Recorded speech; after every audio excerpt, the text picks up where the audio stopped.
इसी देश में एक प्रदेश में रहने वाले अत्यंत शांतिप्रिय लोगों को राजनीतिक निर्लज्जता के कारण अपना घर छोड़ना पड़ा।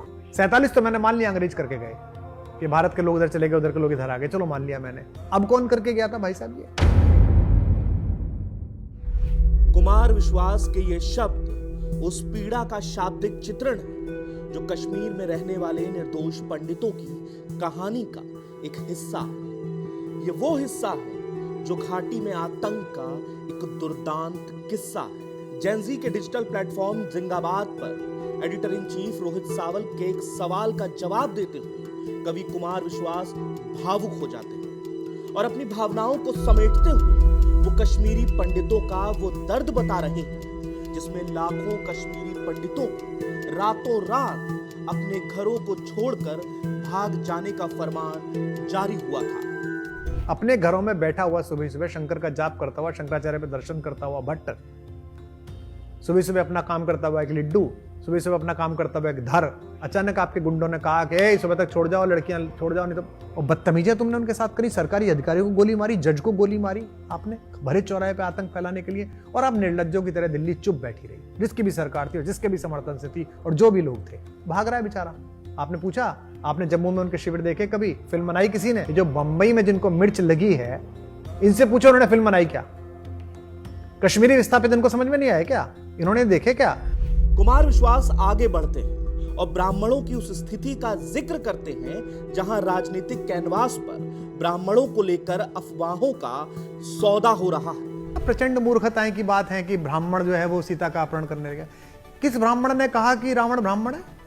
रावण असुर था, असुर है। रावण को हर साल हर रामलीला में, भारत की हर रामलीला में, उसमें आग लगाने वाला उस पुजारी, वहां का पुजारी होता है, वही जलाता है। ब्राह्मण ने कभी इस बात का भेष नहीं करा कि कृष्ण जो है वो अहीर हैं।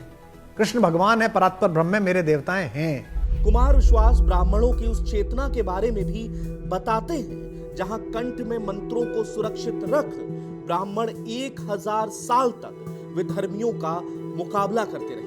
उसका आदर इसलिए कीजिए कि जिस समय विधर्म की आंधियों में 1000 साल आप अपना खानदान बचा रहे थे, कोई अपना व्यापार बचा रहा था, कोई अपनी जागीर बचा रहा था, कोई अपनी महिलाएं बचा रहा था, ये ब्राह्मण और इसका पूर्वज अपने कंठ में मंत्र बचा रहा था ताकि आपके बेटे का विवाह हो सके। ब्राह्मणों के नाम पर उत्तर प्रदेश के अंदर राजनीति का तिलक लगाया जा रहा है, तो वहीं कुमार विश्वास यूपी की सियासत में लगे उस प्रश्न चिन्ह का भी जवाब देते हैं जहां हर तरफ से पूछा जा रहा है कि क्या उत्तर प्रदेश का चुनाव फंसा हुआ है। मसलन 2024 का वो पॉलिटिकल सेटबैक क्या आज भी बीजेपी को परेशान करने के लिए काफी है, या फिर सीएम योगी ने इसका भी कोई तोड़ ढूंढ लिया है। लोकसभा में अखिलेश यादव का जो चेक चला, वो चेक बाउंस नहीं हुआ है। बिल्कुल, वो चेक ऐसा नहीं है कि एक बार भुन गया तो खत्म हो गया। बहुत सारे लोगों को भ्रम है कि लोकसभा में चल गया अब नहीं चलेगा, नहीं, बल्कि मैं कहता हूं विधानसभा के चुनाव में वो ज्यादा शक्तिशाली है। कुमार विश्वास ने उत्तर प्रदेश में हर सियासी संभावना को